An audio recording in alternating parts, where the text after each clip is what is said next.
Assalamualaikum warahmatullahi wabarakatuh. Perkenalkan, nama saya Afidul Lutfina Dewi dari program studi S1 Keperawatan Universitas Dinda Ahmad Yani Jakarta dengan NPM 222201060. Di sini saya akan melengkapi tugas ilmu dasar keperawatan dengan penjelasan penugasan adaptasi dan perubahan sel. Selamat menyaksikan. Yang pertama, mengidentifikasikan dan tuliskan bagian-bagian sel pada gambar di bawah ini.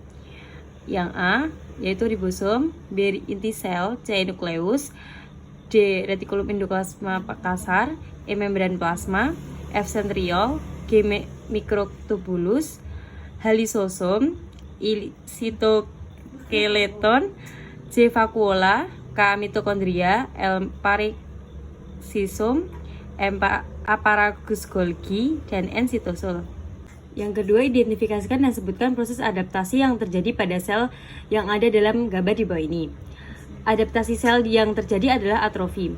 Contoh kasus atau penyakit yang memungkinkan sel mengalami adaptasi seperti gambar adalah atrofi pada otot kaki pada orang yang lumpuh, stroke, dan osteoartritis. Kenapa bisa mengalami proses adaptasi tersebut? Jelaskan.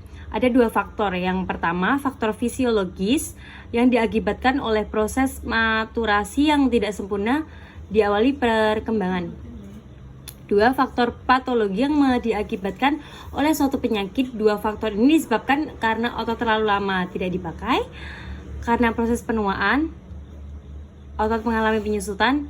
Pada atrofi otot, protein pada sel otot berkurang yang mana akan mempengaruhi diameter tersebut. Produksi kekuatan dan ketahanan terhadap kelelahan. Jika tidak digunakan selama beberapa minggu, kecepatan penghancuran protein kontraktil otot lebih tinggi daripada proses pembentukan sehingga terjadilah atrofi. Adaptasi sel yang terjadi di bawah adalah hipertrofi. Contoh kasus atau penyakit yang memungkinkan sel mengalami adaptasi seperti dalam gambar adalah contohnya pada kasus peningkatan massa otot pada atlet atau binaragawan, dan juga di hipertrofi otot jantung akibat tekanan darah yang tinggi dan tidak terkontrol. Kenapa sel bisa mengalami proses adaptasi tersebut? Jelaskan.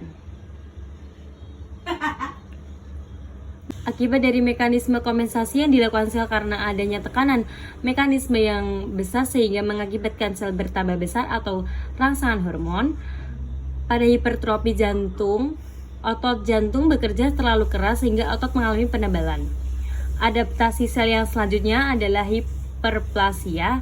Contoh kasus atau penyakit yang memungkinkan sel mengalami adaptasi seperti dalam gambar adalah hiperplasia. Adaptasi sel yang terjadi adalah displasia.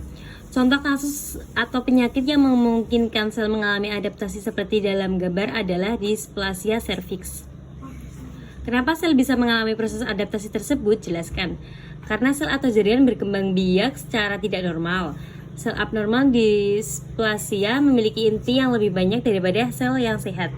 Pertumbuhan sel sangat cepat, tidak teratur, dan bisa terjadi pada bagian tubuh manapun. Pada displasia serviks, sel abnormal tumbuh di sekitar leher rahim yang disebabkan oleh infeksi HPV dan yang ditularkan melalui hubungan seksual dan baru dapat diketahui dengan melakukan pap smear. Demikian yang bisa saya sampaikan. Semoga bermanfaat.